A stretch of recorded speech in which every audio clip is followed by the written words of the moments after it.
ఈ ఉదయకాల ప్రార్థనలో పాల్గొనిన మీ అందరికీ కూడా ప్రభు అయిన యేసుక్రీస్తు నామములో నా హృదయపూర్వకమైన వందనాలు. దేవుడు మిమ్ములను దీవించునుగాక.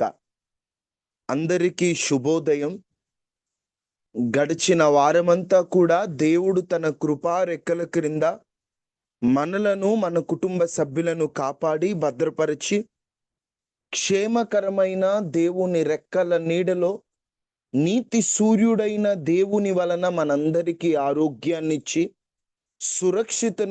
సురక్షితముగా మనల్ని కాపాడిన విధానమును బట్టి దేవాతి దేవునికే స్తోత్ర, ఘనత, మహిమ, ప్రభావములు కలుగునుగాక. ఆమేన్, ఆమేన్. ఒక్కొక్కసారి మన జీవితంలో కొందరు మనుషులనైనా మనము కోరుకున్న కొన్ని వస్తువులనైనా కొన్ని సందర్భాలలో దేవుడు దూరం చేస్తూ ఉంటాడు, తీసివేస్తూ ఉంటాడు. మనం అనుకుంటాము, దేవుడు ఎందుకు ఈ బంధాన్ని నా జీవితంలో నుండి తీసివేశాడు, దేవుడు ఎందుకు నేను కోరుకున్న ఈ వ్యక్తిని నా జీవితంలో లేకుండా చేశాడు అని దేవుడు తీసివేసిన దానిని శాపంగా భావిస్తూ ఉంటాం. దేవుడు తీసివేసిన దానిని మన జీవితంలో ఒక దరిద్రం లాగా మనం అనుకుంటాం. కానీ దేవుని బిడ్డల జీవితంలో మనం గమనిస్తే ఇవ్వడమే కాదు, వారి జీవితంలో నుండి అది తీసివేయడం కూడా ఆశీర్వాదమే, మేలు కోసమే. ఇటువంటి అంశాలు ఎన్నోసార్లు ఉదయకాల ఆరాధనలో దేవుని వాక్యం ద్వారా దేవుడు మనతో మాట్లాడుతూ వచ్చారు. ఈరోజు కూడా ఇటువంటి అంశంతో దేవుడు మనతో మాట్లాడేది ఏంటంటే, నీ జీవితంలో కొన్ని ఇవ్వడమే కాదు, కొన్ని తీసివేయడం కూడా నీ మేలు కోసమే, నీకు అది ఆశీర్వాదమే. ఈ తీసివేయడం వెనుక దేవుని ప్రేమ ఎలా ఉంటుంది? మన దేవుడు ఇచ్చే దేవుడే కాదు, తీసివేసే హక్కు కూడా ఆయనకు ఉన్నది. యోబు గారు ఒక మాట అంటాడు, మనందరికీ బాగా తెలిసిన మాట. యోబు గ్రంథము 1వ అధ్యాయము 21వ వచనం. యోబు గ్రంథము 1వ అధ్యాయము 21వ వచనం. నేను నా తల్లి గర్భములో నుండి దిగంబరినై వచ్చి తిని దిగంబరినై అక్కడికి తిరిగి వెళ్ళలేదని యెహోవా ఇచ్చెను, యెహోవా తీసుకొని పోయెను, యెహోవా ఇచ్చెను, యెహోవా తీసుకుపోయెను, యెహోవా నామమునకు స్తుతి కలుగుగాక.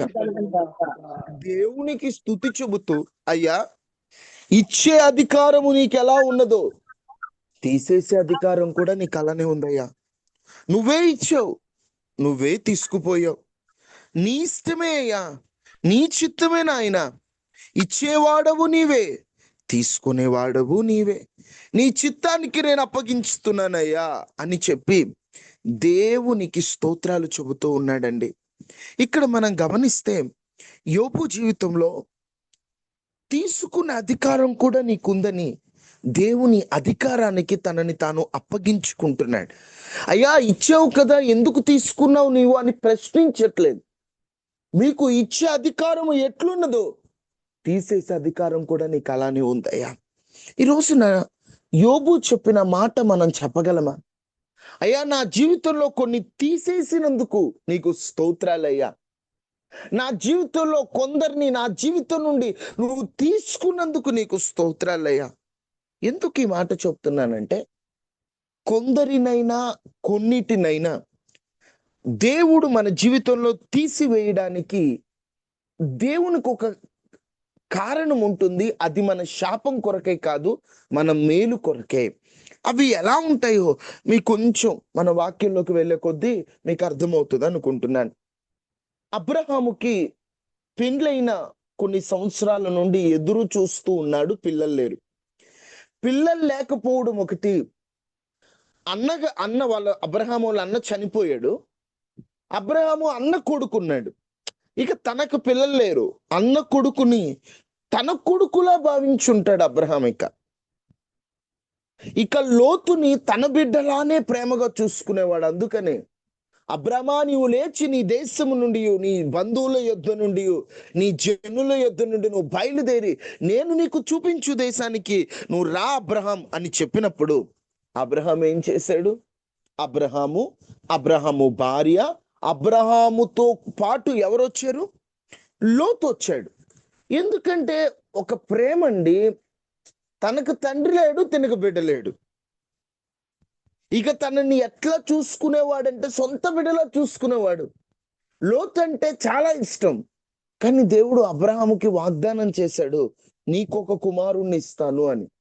కానీ దేవుడిచ్చిన వాగ్దానం మీద నమ్మకం ఉన్నా లోతునే తన కుమారుడిగా భావిస్తున్నాడు. అప్పుడు లోతు పశువుల కాపరులకును అబ్రహాము పశువుల కాపరులకును పెద్ద గొడవ వచ్చేసింది.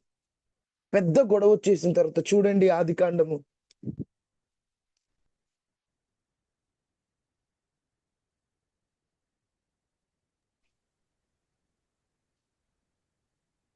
13వ అధ్యాయము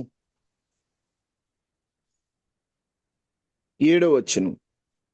అప్పుడు అబ్రాము పశువుల కాపరులకును లోతు పశువుల కాపరులకును కలహము పుట్టెను. కాబట్టి అబ్రాము, మనము బంధువులము గనుక నాకును నీకును నా పశువుల కాపరులకును నీ పశువుల కాపరులకును కలహం ఉండకూడదు. ఈ దేశమంతా నీ ఎదుట దయచేసి నన్ను విడిచి వేరుగా నుండుము. ఈ గొడవలయ్యేంత వరకు దేవుడు అబ్రాముని తన భార్యతో మాత్రమే రమ్మన్నాడు, లోతుని విడిచిపెట్టమన్నాడు అన్న విషయం అబ్రాముకి అర్థం కాలేదు. ఏదో నా బిడ్డలాంటోళ్లే అని వచ్చేసాడు. అంటే కుటుంబాన్ని చూసుకోవద్దని చెప్పట్లేదండి, కానీ దేవుడు రమ్మన్నప్పుడు తాను తన భార్య మాత్రమే రావాలి. లోతును వెంట పెట్టుకొని వచ్చి ఆ బంధాన్ని దూరం చేసుకోలేకపోయాడు. దూరం చేసుకోలేక ఆయన అలా కలిసి ఉంటున్నప్పుడు గొడవలు ఎక్కువైపోతున్నాయి. గొడవలు పెరుగుతుంటే అప్పుడు అబ్రాముకు అనుమానం వచ్చింది. దగ్గరుండి కొట్టుకోవడం కంటే దూరంగా ఉండి ప్రేమగా ఉండటం నయమని లోతును పిలిచాయా, మనం బంధువులము, నా పశువుల కాపర్లకి నీ పశువుల కాపర్ల గొడవలు ఉండకూడదు, మనకు గొడవలు ఉంటే ఎట్లాగా? ఈ దేశం అంతా నీ ఎదుటనున్నది, దయచేసి మనం వేరుగా ఉందాం.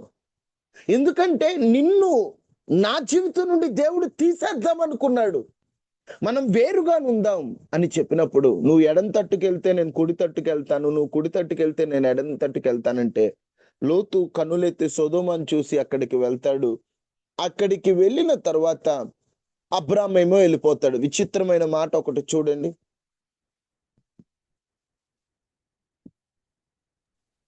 18వ వచనం. 18 కంటే 14వ వచనం. ఆదికాండము 13:14. లోతు అబ్రామును విడిచిపోయిన తరువాత యెహోవా ఇదిగో ఈ కన్నులెత్తి నీవు ఉన్న చోట ఉత్తరపు తట్టు, దక్షిణపు తట్టు, దక్షిణ తట్టు, తూర్పు తట్టు, పడమ తట్టు చూడుము. ఎందుకనగా నీవు చూచుచున్న ఈ దేశం అంతటిని నీకు నీ సంతానములకు సదాకాలం ఇస్తాను. అబ్రామును దేవుడు పరిచర్యలోకి పిలిచిన తరువాత అతి పెద్ద వాగ్దానం ఇచ్చినది ఇక్కడేనండి. పిలిచినప్పుడు చెప్పాడు, నేను ఆశీర్వాదంగా చేస్తాను, నువ్వు ఆశీర్వాదంగా ఉండు. కానీ అతిపెద్ద ఆశీర్వాదం ఇచ్చింది ఇక్కడే. నీ సంతానాన్ని దేశములకు ఇచ్చేస్తాను, నిన్ను ఆశీర్వదిస్తాను, జనములకు నువ్వు ఒక దీవెనకరంగా ఉంటావు. ఇదిగో ఉత్తరపు తట్టు, పడమట తట్టు, దక్షిణ తట్టు చూడు, నువ్వు ఎటు వెళ్తావో ఆ మొత్తం ఆ సంతానం అంతా నీకు ఇచ్చేస్తానని ఒక గొప్ప ఆశీర్వాదాన్ని దేవుడు అబ్రాముకి ఇచ్చాడు. ఎప్పుడు ఇచ్చాడు ఈ ఆశీర్వాదం? ఎప్పుడు ఇచ్చాడు? ఇక్కడ క్లారిటీగా ఏమని రాయబడింది? లోతు అబ్రహామును విడిచిన తరువాత.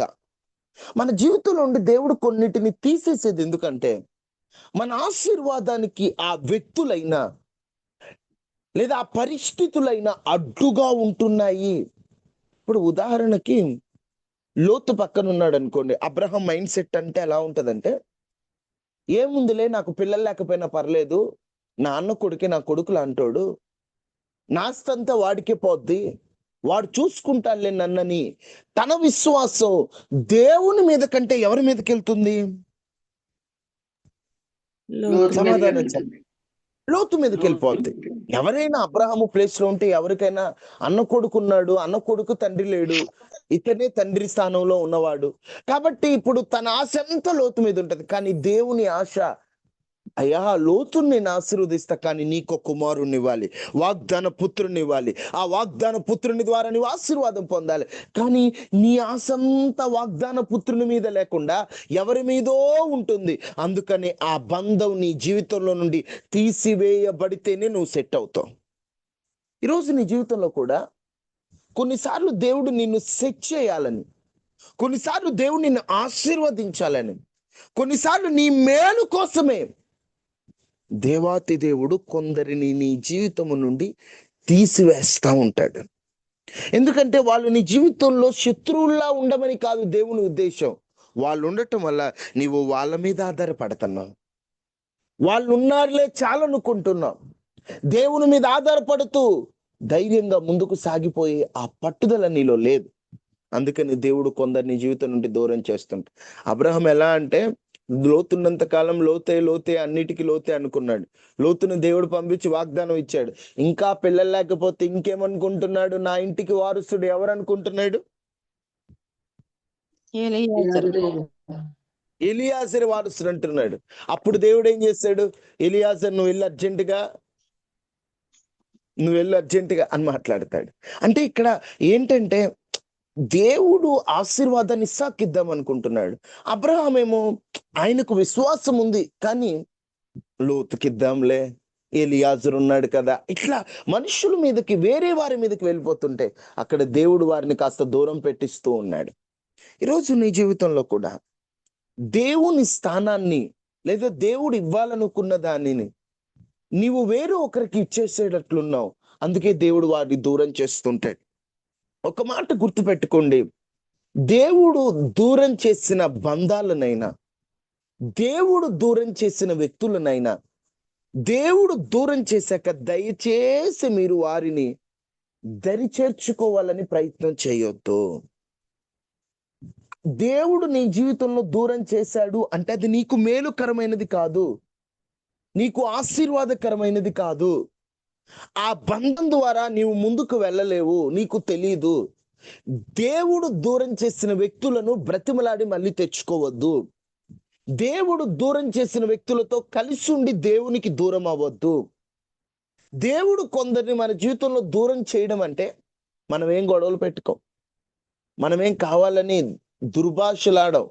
వారంతట వారే మన మీద తప్పు మోపి, మనల్ని దోషులుగా భావించి, మనల్ని తప్పు చేసి, అంటే మన విషయంలో వాళ్ళు తప్పుగా భావించి వాళ్ళంతా వాళ్ళు వెళ్ళిపోతున్నారు. నువ్వు ఒకటే ప్రార్థన చేయి, సమాధాన పడటానికి ప్రయత్నం చేయి. శక్యమైనంత మట్టు వరకు మనుషులంతా సమాధాన పడు. నువ్వు సమాధాన పడిన తర్వాత, నువ్వు ప్రార్థించిన తర్వాత కూడా వారు దగ్గరికి రాకపోతే దేవుని చిత్తానికి అప్పగించేసాయి. అంతే తప్ప కొంతమంది వివాహ విషయాల్లో కానీ, జీవిత విషయాల్లో కానీ దేవుడు దూరం చేస్తూ ఉంటాడు, అయినా వీళ్ళు వెనకపడుతూ ఉంటారు. కొన్ని వివాహాల విషయంలో యవనస్తులు చేసే అతి పెద్ద తప్పు, మేము ఈ అమ్మాయిని చేసుకోవడం దేవుని చిత్తం. ఎలా చెప్తారు దేవుని చిత్తం అని? ప్రార్థన చేశామంటారు, ఓకే ప్రార్థన చేశాం, వాక్యం ద్వారా ఏమన్నా కన్ఫర్మేషన్ ఉందా? లేదు. సరే, దేవుని చిత్తం అంటే అక్కడ ముఖ్యంగా ఒకటి ఉంటదని చెప్పాను మీకు. దేవుని చిత్తం అనే అంశం చెప్పేటప్పుడు ఏంటది మీకు ఏమన్నా గుర్తుందా? ఒకటి దేవుని చిత్తం అని మనకు అర్థం అవుతుంది అని ఒకటి చెప్పాను, అది గుర్తుందా మీకు? నా ప్రశ్న అర్థమైందా? ఇదే దేవుని చిత్తం అని మనకు అర్థం అవడానికి ఒకటి ఉంటది, అదేంటి మర్చిపోయారా? మనసులో సమాధానం లేదండి. అబ్బా, ఇది మనసులో ఏముంటదని? సమాధానం ఉంటది. ఏముంటది? దేవుని చిత్తంలో ఎప్పుడు కూడా ఎన్ని ఆటంకాలైన ఉండని, ఎన్ని ప్రశ్నలైన ఉండని, ఎంతమంది వ్యతిరేకంగా ఉండని, ఎప్పుడైనా గుర్తుపెట్టుకోండి, దేవుని చిత్తంలో సమాధానం ఉంటుంది. సమాధానం అంటే లోపల ఒక తెలియని మనశ్శాంతి, గందరగోళంగా, గొడవలుగా లోపల, ఆ, గందరగోళంగా గజిబిజిగా ఉండదు. ఒక సమాధానం ఉంటుంది. అది దేవుని చిత్తం అని మనకు అర్థమవుతుంది. కానీ ఈ రోజుల్లో చాలా మంది ఏంటంటే అంత వివాహాల విషయంలో గొడవలు పడేస్తారు, అన్ని చేసేస్తారు. ఈ దేవుని చిత్తం అంటారు. దేవుని చిత్తంలో ఆటంకాలు ఉండొచ్చు, అవరోధాలు ఉండొచ్చు, అడ్డులు ఉండొచ్చు, కానీ దేవుడు ఆ సమయానికి అవి తొలగిస్తుంటాడు. మనస్సులో సమాధానమును ఏలేటట్లుగా దేవుడు చేస్తాడు. అంతే తప్ప ఇంట్లో తల్లిదండ్రుల్ని ఏడిపిస్తూ, ఇంట్లో అందరినీ బాధ పెడుతూ, కుటుంబం అంతటిని ఏడిపిస్తూ ఇది దేవుని చిత్తం అంటారు చాలా మంది. ఎలా అవుతుందండి? తల్లిదండ్రులను ఏడిపించి వివాహాలు చేసుకున్న వారు బైబిల్లో కొంతమంది ఉన్నారు. వారి పేర్లు చెప్పండి. వారు ఏ మాత్రం సంతోషంగా ఉన్నారో మనం చూద్దాం. ఏ మాత్రం సంతోషంగా ఉన్నాడమ్మా? అస్సలు లేడండి. తల్లిదండ్రులు ఏడిపించి మరి వివాహం చేసుకుని, తల్లిదండ్రి కన్నీటి కారణమై వివాహం చేసుకున్నాడు. ఏం చేసింది మహాతల్లి? కళ్ళు బీకేసి తననే ఉరేసుకున్నా చేసింది. దలీలా కంటే ముందుంది. తన భార్య తన స్నేహితుడి నుంచి పెళ్లి చేసుకో. ఎంత ఘోరం అండి! మీ అసలు కొంచెమైనా మైండ్ పనిచేస్తుంది కదా. ఇప్పుడు నేను మా భర్తను కాదన్నాను, ఎవరినో చేసుకోవాలి అనుకోవాలి, కానీ ఆయన ఫ్రెండ్నే చేసుకోవాలనుకుందంటే తప్పుగా అనుకోకండి ఇలా చెప్తున్నానని. ఆయన వచ్చేటప్పుడు ఫ్రెండ్ వచ్చేవాడు, ఆ ఫ్రెండ్ మీద కన్నేసి ఉంటది మహాతల్లి. శుభ్రంగా ఈయన వెళ్ళిపోయాడు, ఫ్రెండ్ని పెళ్లి చేసుకుని. ఎంత ఘోరం అండి! తల్లిదండ్రులు మాటని ముందుకెళ్ళింది. ఏమాత్రం సాధించింది? ఏమాత్రం సాధించాడు సంసోను?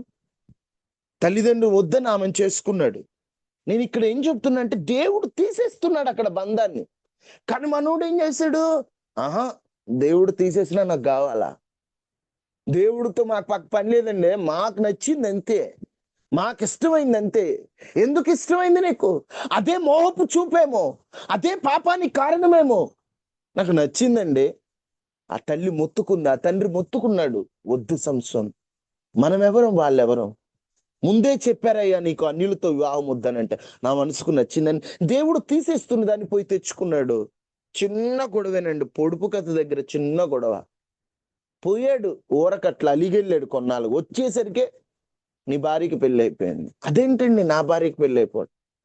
ఎవరితో అయింది? నీ ఫ్రెండ్తో నీ పెళ్ళి అయింది. ఎంత ఘోరం! మైండ్ అంతా పాడైపోయి వేసి అయిన ఢిల్లీల దగ్గరికి వెళ్ళిపోయాడు. ఇక జీవితం ఇంకా పూర్తిగా నాశనం అయిపోయింది. ఏశావు ఉన్నాడు, మనోవేదన కలుగు చేశాడట ఇస్సాకు రిబ్కాకి. తల్లిదండ్రి మాట వినకుండా మనోవేదన కలుగు చేసిపోయి ఎవరినో చేసుకున్నాడు కనాను కుమార్తెను. ఏమాత్రం సంతోషంగా ఉన్నాడండి? తనేం సంతోషంగా ఉన్నాడు? తల్లిదండ్రులు ఏం సంతోషంగా ఉన్నాడు? ఆస్తి ఉంది, మనశ్శాంతి ఎక్కడుంది? ఏం చేస్తున్నాడు అర్థం కాను గందరగోళంలోకి వెళ్ళిపోయాడు. ఒకటే చెబుతున్నా, దేవుడు తీసేస్తున్న దాన్ని వెతికి పట్టుకోవద్దు. చాలా మంది ఈ రోజులో చేస్తున్న పెద్ద పొరపాటు ఏమిటంటే, యవనస్తులు ఒక అమ్మాయిని ఇష్టపడతారు లేదా ఒక అబ్బాయిని ఇష్టపడతారు, చట్టా బట్టాలు వేసుకొని 2-3 సంవత్సరాలు తిరుగుతారు. అదేంటంటే అంటారు, మేము ఒక ఫ్యూచర్ లో మ్యారేజ్ చేసుకుంటున్నాం అన్నయ్య, మేము ఫ్యూచర్ లో మ్యారేజ్ అంటారు. పెళ్లి సమయానికి వారికి అప్పుడు కన్నులు తెరవబడతాయి, ఇది దేవుని చిత్తం కాదు అని. అప్పుడు అంటారు, దేవుని చిత్తం అయితే సమాధానం ఉండాలి. ఈ అమ్మాయిని చేసుకుంటానన్న దగ్గర నుంచి మా ఇంట్లో గొడవలు, మన ఇద్దరికి బ్రేకప్, నువ్వు వేరే దిక్కు చూసుకో, నేను వేరే దిక్కు చూసుకుంటా. ఇది వాక్యానుసారమా? వివాహం అయ్యేంత వరకు ఒక పురుషుడు ఒక స్త్రీతో బయటకు అనవసరంగా తప్పుగా వెళ్ళినా అది పాపమేనండి. అయ్యా మాకు ఇది రేపు మ్యారేజ్ అయ్యా, మేము ఈ రోజు తిరుగుతామన్న పాపమే. మ్యారేజ్ అయ్యేంత వరకు ఆ స్త్రీ మీద పురుషుడికి అధికారం లేదు, లేదా పురుషుడి మీద స్త్రీకి అధికారం లేదు. వివాహం అంటే మనకు ముఖ్యంగా క్రైస్తవంలో వివాహానికి ప్రాముఖ్యమైనటువంటి ప్రధానమైనది ఏంటో తెలుసా? ప్రమాణం. మేలుకైనను కీడుకైనను సంఘము ఎదుట, దేవుని ఎదుట, సేవకుల ఎదుట ఈమెను నా భార్యగా లేదా ఈయనను నా భర్తగా నేను స్వీకరిస్తున్నాను అనేంత వరకు ఆ స్త్రీ మీద, ఆ పురుషుడి మీద అధికారం లేదు. అప్పటి వరకు వారు వేరు వేరే, వివాహమైన తరువాతే వారు ఒకటి. అప్పటిదాకా ఆ పురుషుడు ఆ స్త్రీతో తప్పుగా ప్రవర్తించిన అది జారత్వం కిందే వస్తుంది. ఈ రోజున చాలా మందికి ఈ విషయాలు అర్థం కావట్లేదు. యవనస్తులు తొందరపడిపోతున్నారు. ఎప్పుడో 26, 27 చేసుకునే వివాహానికి 22 ప్రేమలో ఉన్నామంటారు. అది దేవుని చిత్తమని పేరు పెడతారు. మళ్ళీ ఇద్దరు క్రైస్తవులు అవుతారు. అది ఒక సిగ్గుచేటు కదా. ఒకటే చెప్పేది, దేవుని చిత్తంలో లేని బంధములను, వ్యక్తులను దయచేసి దగ్గరకు రానివ్వద్దు. జీవితాలను పాడు చేసుకోవద్దు. తల్లులారా మీ బిడ్డలకు చెప్పండి, తొందరపడొద్దు. ఒకవేళ అది దేవుని చిత్తమైతే ప్రార్థించండి. దేవుడు సమాధాన వాతావరణాన్ని అప్పటికప్పుడు నెలకొల్పుతాడు. దేవుడు సమాధాన వాతావరణాన్ని నెలకొల్పాడంటే అన్ని ఆయనే చూసుకుంటాడు. తొందరపడొద్దు. మీ సొంత ఇష్టాలను దేవుడి ఇష్టంలాగా జనాలకు చూపించొద్దు. అలా చూపిస్తే మనల్ని మనం మోసం చేసుకున్నట్టేనండి. మనల్ని మనం మోసం చేసుకుంటే చివరికి మనమే బాధపడతాం. చాలా మంది వాళ్ళ సొంత ఇష్టాలను, ఈ దేవుని చిత్తమయ్యా, ఈ దేవుని చిత్తం, దేవుని చిత్తం, దేవుని చిత్తం అంటారు. ఓకే, దేవుని చిత్తం, ముందుకెళ్తాం. ఏమవుతుంది? చివరికి ఏడుస్తారు. అప్పుడు అంటారు, నేను దేవుడి చిత్తం అని చేశాను కదా, ఎందుకు ఇలా జరిగిందంటే, అసలు నిజంగా దేవుని చిత్తమా నీ ఇష్టం అని ఆలోచిస్తే అది నీ ఇష్టం లానే ఉంటుంది. ఎందుకు ఈ మాటలన్నీ చెప్తున్నానంటే, దేవుడు కొందరు వ్యక్తులను మన జీవితం నుండి దూరం చేస్తుంటాడు. అది మనం వెళ్ళి పట్టుకొచ్చుకోకూడదు, దేవుని చిత్తానికి అప్పగించాలి. ఇప్పుడు ఈ వర్తమానం విన్న తర్వాత కొంతమంది భార్యాభర్తలకు ఏదైనా గొడవ అయితే వాళ్ళు అంటారు, దేవుడు దూరం చేస్తున్నాడండి, నేను వెళ్ళి ఎతుకు పట్టుకొచ్చుకోను, నేను పోయి మా పుట్టింట్లోకి వచ్చి ఉంటానంటారు. ఇక్కడ ఆ విషయము ఇక్కడ పనిచేయదండి. ఎందుకంటే దేవుడు మిమ్మల్ని జత చేశాడు. జత చేసినప్పుడు నీ భార్యను, నీ భర్తను దేవుని కొరకు లేదా నీ కుటుంబం కొరకు సంపాదించుకునే బాధ్యత నీకుంది. కొంతమంది వాక్యాన్ని అవివేకంగా ఆలోచించి ఎక్కడ వాక్యాన్ని ఎలా ఉపయోగించాలో తెలియదు. దేవుడు దూరం చేస్తున్న వాళ్ళని వెతికి పట్టుకోవద్దంటే, నా భర్తను నా నుంచి దూరం చేస్తాడు, నేను ఎతికి పట్టుకోను అంటుంది తల్లి ఒక ఆమె. అది కాదండి. అనవసరమైన వ్యక్తులు, ఉపయోగము లేని బంధాలు, పాపమునకు ప్రేరేపించేవి. దయచేసి నీ జీవితం నుండి దేవుడు దూరం చేస్తున్నప్పుడు పాప ప్రేరేపణకు సంబంధించిన వెతికి పట్టుకోవద్దు. దేవుడు తీసేయడం కూడా నీకు ఆశీర్వాదమే. లోతేనండి ఉదాహరణ. లోతు వెళ్ళిపోయాడు. అబ్రహాముకు దేవుడు ఎన్నో వాగ్దానాలు ఇచ్చాడు. ఆ తర్వాత ఇస్సాకునిచ్చాడు. అక్కడ లోతుని దేవుడు బ్లెస్ చేద్దాం అనుకున్నాడు, కానీ లోతు తొందరపడి సొదొమ వైపు వెళ్ళిపోయి జీవితాన్ని నాశనం చేసుకున్నాడు. ఈరోజు నీ జీవితంలో కూడా దేవుడు తీసేయాలనుకుంది, నువ్వు దయచేసి నీ జీవితంలో మళ్ళీ నాకు రావాలి అని మాత్రం కోరుకోవద్దు. ఎందుకంటే మన జీవితంలో మన ఫలించడానికి అడ్డుగా ఉన్న కొమ్మల్ని దేవుడు ఏం చేస్తాడు? యోహాను సువార్త 15:2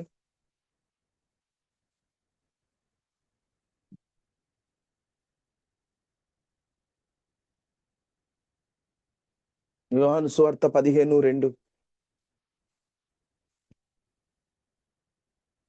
నాలో ఫలింపని ప్రతి తీగను ఆయన తీసి పారవేయును. నాలో ఫలింపని ప్రతి తీగను ఆయన పెరికి పారవేయును. అంటే ఫలించడానికి అడ్డుగా ఉంటూ ఫలింపనివి కొన్ని ఉంటాయి నా జీవితంలో, వాటిని దేవుడు పెరికి తీసివేస్తాడు, పారేస్తాడు అని ఈయన యేసుక్రీస్తు ప్రభు ఎంత చక్కగా చెప్పిస్తున్నాడు చూడండి. అంటే మన జీవితంలో కూడా గుర్తుపెట్టుకోండి, మనం ఫలించడానికి అడ్డుగా ఉన్నది, మన జీవితంలో మనల్ని ముందుకు వెళ్ళనీయకుండా చేసేది దేవుడే పెరికి వేస్తాడు, తీసేస్తాడు. అంటే కొన్ని బంధాలను, కొందరు వ్యక్తులను దేవుడు తీసేశాడంటే మన ఫలింపుకి వారు అడ్డుగా ఉన్నారని అర్థం. వాళ్ళు అడ్డుగా ఉన్నారని అర్థం. మీకు పాయింట్లు వైజ్ గా చెప్పాలంటే, దేవుడు ఎందుకు మన జీవితంలో కొందరిని తీసేస్తాడంటే, అబ్రహాము జీవితాన్ని ఉద్దేశించి చెప్పాలంటే, మనల్ని అత్యధికంగా ఆశీర్వదించడానికే దేవుడు కొందరిని మన జీవితం నుండి తీసేస్తాడు. ఇది మొదటి పాయింట్. రెండవది, ఎందుకు దేవుడు మన జీవితంలో కొందరిని తీసేస్తాడు లేదా కొన్నిటిని తీసేస్తాడంటే, మనము ఫలించడానికి ఆ వ్యక్తులు లేదా అవి అడ్డుగా ఉన్నాయి. అందుకే మన ఫలింపుకు అడ్డుగా ఉన్నవని దేవుడు తీసేశాడు.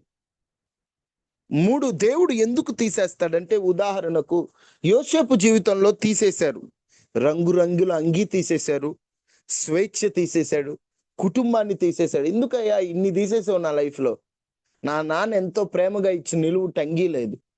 నా అన్నలు నన్ను మోసం చేసి నా తండ్రిని దూరం చేశావు, నా తండ్రి బంధాన్ని తీసేశావు, నాకు ప్రశాంతత స్వేచ్ఛను తీసేశావు, తండ్రి దగ్గర ఆనందంగా పెరగవలసిన వయసులో బానిసగా బ్రతుకుతున్నానని నువ్వెందుకు తీసేసావంటే, దేవుడు కొన్నిసార్లు చిన్న చిన్నవి తీసేసేది ఎందుకంటే పెద్ద పెద్దవి ఇవ్వడానికి. యోసేపు అంగిపోయింది, పోతీఫరు ఆ ఈజిప్టులో వేసుకునే విలువైన వస్త్రం ఆయన మీదకి వచ్చింది. తండ్రి దూరం అయ్యాడు, అదే తండ్రితో పాటుగా అన్నలు ఈయన జీవితంలో మరలా వచ్చారు. అంటే దేవుడు తీసేసింది శ్రేష్టమైంది ఇవ్వడానికి, భవిష్యత్తులో ఇంకా మేలుకరమైంది ఇవ్వడానికి. ఈరోజు నీ జీవితంలో కూడా దేవుడు కొన్ని తీసేసేది ఎందుకంటే అది నీ మేలు కోసమే, అది నీ ఆశీర్వాదం కోసమే. దయచేసి బాధపడొద్దు. ఎందుకు తీసేసావయ్యా? నేను ఇది కావాలని ఆశపడ్డాను కదయ్యా, అయ్యా నేను ఇది ఉంటే నా జీవితంలో బాగుంటుంది అనుకున్నాను కదయ్యా, నువ్వెందుకు తీసేసావంటే దేవుడు అంటాడు, అది ఉండటం నీకు మేలు కాదు, నీ భవిష్యత్తును ఎరిగిన వానిగా చెప్తున్నాను. నేను తీసివేసేది నీ ఆశీర్వాదం కోసమే, నేను తీసివేసేది నీ మేలు కోసమే, నేను తీసివేసేది నీ మంచి కోసమే. ఈ రోజున ఈ అంశానికి మనం అంగీకరిస్తున్నామా? అయ్యా నువ్వు తీసివేయడం కూడా నా ఆశీర్వాదమేనయ్యా. ఇంకొకటి, దేవుడు ఎందుకు కొందరిని తీసేస్తాడంటే మూడు, అత్యధిక ఆశీర్వాద ఒకటి, దేవుడు అత్యధిక ఆశీర్వాదాన్ని ఇవ్వడానికి అని చెప్పాను. రెండు, మనం ఫలించడానికి అడ్డుగా ఉన్నదని దేవుడు తీసేస్తాడని చెప్పాను. మూడవది, రెట్టింపుగా, అంటే ఒకటి తీసేసి దానికంటే మేలుకరమైంది ఇవ్వడానికి దేవుడు మన జీవితంలో కొన్ని తీసేస్తాడని చెప్పాను. నాలుగు, దేవుడు మనందరిని ఒక పిలుపుతో పిలిచాడండి. మనందరినీ దేవుడు పిలిచాడని లేదా, ఆయన పిలిచాడు కాబట్టే మనందరం ఆయన యొద్దకు వచ్చావు. సేవకులకే కాదండి పిలుపు, ప్రతి ఒక్కడికి ఉంది. ప్రతి ఒక్కడి పట్ల దేవునికి ఒక ప్రణాళిక ఉంది. దేవుడు కొందరిని ఎందుకు తీసేస్తారు మన జీవితంలో అంటే, వారు మన పిలుపుకు అడ్డుగా ఉంటారు. మన పిలుపును, అంటే దేవుడు పిలిచిన పిలుపును మన ఎడల జరగనివ్వకుండా అడ్డుగా ఉంటారండి. అందుకే దేవుడు ఏం చేస్తాడంటే, తన పిలుపుకు అడ్డుగా ఉన్న వ్యక్తులనైనా, తన పిలుపు, ఇప్పుడు నీ పట్ల ప్రణాళిక ఉందండి దేవునికి, ఆ ప్రణాళికకు ఆ మనుషులు అడ్డుగా ఉన్నారనుకో, ఒకసారి దేవుడు తీసేస్తాడు. దావీదును సౌలు రాజభవనం నుండి తరిమేశాడు. దావీదుకి అది నేను ఓడిపోయాను, ఏంటి దేవుడు ఎందుకు ఇట్లా చేశాడు అనిపించింది. కానీ అడవిలోనే రాజుగా దేవుడు దావీదును తయారు చేశాడు. రాజభవనం సింహాసనం మీద డైరెక్ట్ గా కూర్చోబెట్టల. కొన్నిసార్లు దావీదు జీవితంలో దేవుడు సౌకర్యాన్ని తీసేసి, ఎందుకంటే దావీదు పట్ల దేవునికి ఒక ప్రణాళిక ఉంది. అందుకనే దేవుడు ఈయన అనుకుని ఉంటాడు, మా మావ సౌలుతో నేను కలిసి ఉండొచ్చు కదా, దేవుడు ఎందుకు దూరం చేశాడని. సౌలుతో ఉంటే నువ్వు సింహాసనం ఎక్కలేవు. నువ్వు సింహాసనం ఎక్కాలంటే తీసేయాలి. నీ పిలుపు, నీ పట్ల కలిగి ఉన్న ప్రణాళిక నెరవేరాలంటే నువ్వు అక్కడి నుంచి అడవిలోకి వెళ్ళాలని దేవుడు కొన్ని తీసేయడం మన మంచి కోసమేనండి. ఎందుకంటే మేము మళ్ళీ చెప్తున్నా కదా, మన పిలుపుకు వారు ఇబ్బందిగా ఉంటారు. చూడండి 2 తిమోతి 4:16, తిమోతికి రాసిన 2వ పత్రిక 4:16 ఒకసారి చూడండి.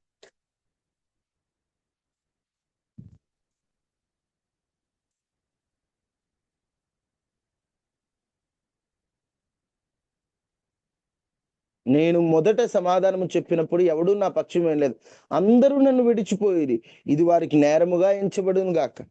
ఈయన పౌలు జీవితంలో దేవుడు అందరినీ దూరం చేసేసాడంట. ఎవరు ఆయనతో లేరంట, అందరూ దూరం అయిపోయారు. ఏంటయ్యా? ఎందుకంటే పౌలు, నీ పట్ల నేను ఒక ఆలోచన కలిగి ఉన్నా, నేనే నీ ప్రక్కన నిలిచి నేను బలపరిచి సింహము నోట నుండి నిన్ను తప్పించాలనుకుంటున్నా. అందుకే ఇప్పుడు నేను నీ పట్ల ఒక పిలుపు కలిగి ఉన్నాను కదా, ఆ పిలుపుకు అడ్డుగా ఉన్న వారిని దూరం చేస్తాను. అందుకే దేవుడు అందరినీ, పౌలు గారి జీవితంలో అందరినీ దేవుడు దూరం చేసేసాడు. దేవుడు మన జీవితంలో కొన్ని తీసేయడం అది శిక్ష కాదు, అది మన మేలు కోసమా. ఈ వర్తమానం విన్నప్పుడు ఏదో సాధారణంగా ఏదో చెప్తున్నారులే బ్రదర్ అనిపించవచ్చు. నీ జీవితంలో దేవుడు కొన్ని తీసేశాడు, నువ్వు వాటిని అంగీకరిస్తావా? అయ్యా నువ్వు తీసేసేయడం నా మేలు కోసమే నాయన. నేను అది అంగీకరించలేకపోయానయ్యా. ఇప్పుడు నేను అంగీకరిస్తున్నానయ్యా. నా జీవితంలో నువ్వు తీసేసావు నా మేలు కోసమే. అమ్మా నువ్వు బాగా ఇష్టపడిన వ్యక్తులు నీ జీవితంలో నుంచి వెళ్ళిపోయారు, బాధపడుతున్నావా? ఎందుకు వెళ్ళిపోయారు ప్రభువా, నేనేం తప్పు చేశానయ్యా అని. దేవుని చిత్తం అమ్మా, దేవుడు తీసేశాడేమోనమ్మా. నువ్వు బాధపడదు. ఏదైనా ఒకటను, ప్రభువా నేను ఎదుగుటకు నా జీవితంలో ఎవరు ఉండాలో వాళ్ళనే ఉంచు, ఎవరిని తీసారో వాళ్ళని తీసాయి. అది నాకు ఇష్టం ఉన్నా లేకపోయినా నీ చిత్తానికి నేను లోబడిపోతానయ్యా. నాకు సంతోషమైన బాధ నీ చిత్తానికి లోబడతానయ్యా. తీసివేయడం కూడా ఆశీర్వాదం అని నేను నమ్ముతున్నానయ్యా. నువ్వు నా గురించి ఆలోచిస్తావు, నువ్వు నన్ను ప్రేమిస్తున్నావు. నువ్వు నా గురించి ఆలోచిస్తున్నప్పుడు నీకు తెలుసు నాకేది మేలుకరమో. నేను చిత్తానికి లోబడిపోతున్నానయ్యా, నీ ఇష్టానికి నేను లోబడిపోతున్నానయ్యా. నువ్వు చెప్పినట్లే నేను ఉంటానయ్యా అని అందరూ ప్రార్థన చేసుకుందామా? ప్రార్థన చేసుకోండి, అందరూ ప్రార్థన చేసుకోండి. నా పట్ల నీ ప్రణాళిక, నీ చిత్తం ఎట్లుందో అట్లే అయ్యా. నా జీవితంలో కొన్ని తీసేయడం నాకు అత్యధిక ఆశీర్వాదాన్ని ఇవ్వడానికేనా? నా జీవితంలో తీసేయడం దానికంటే మేలుకరమైనది ఇవ్వడానికేనా? నా పిలుపుకి, నా పట్ల నువ్వు పిలిచిన పిలుపుకి అడ్డుగా ఉన్నారని తీసేసావా? నేను ఫలించుటకు, నా ఫలములు ఫలించడానికి అడ్డుగా ఉన్నారని తీసేసావా? ఎందుకు కారణమో నాకు తెలియదు, కానీ ఒక్కొక్కసారి నేను కన్ఫ్యూజ్ అయిపోతున్నా, తికమక పడిపోతున్నా, నాకేం అర్థం కావట్లేదు. ఏదైనా నీ చిత్తమే, ఏదైనా నీ ప్రణాళిక, ఏదైనా నీ ఉద్దేశమే.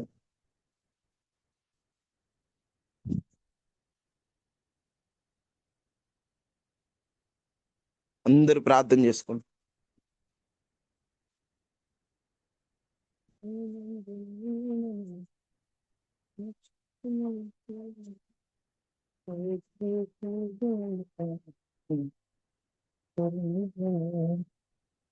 అందరూ ప్రార్థన చేసుకున్నాను.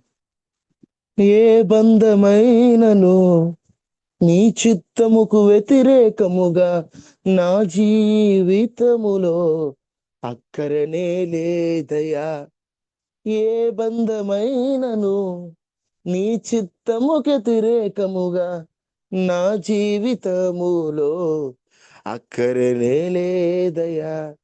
బాధ అయిన నా గుండె వేదనతో కృంగి ఉండగా అయినను ఓర్చుకుంటా, నీ చిత్తమే నాకు ముఖ్యం.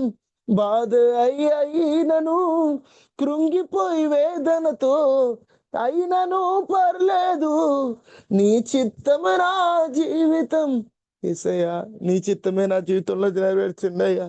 నీ చిత్తమునకు వ్యతిరేకముగా నా జీవితంలో ఏది ఉండకూడదయ్యా. నీ చిత్తమునకు వ్యతిరేకంగా నా జీవితంలో ఏది ఉండకూడదు. నువ్వు ఏది తీసేసినా నీ ఇష్టమే, నా మేలు కొరకే.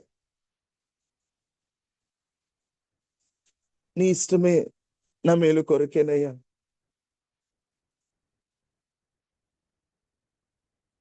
అందరూ ప్రార్థన చేసుకోండి.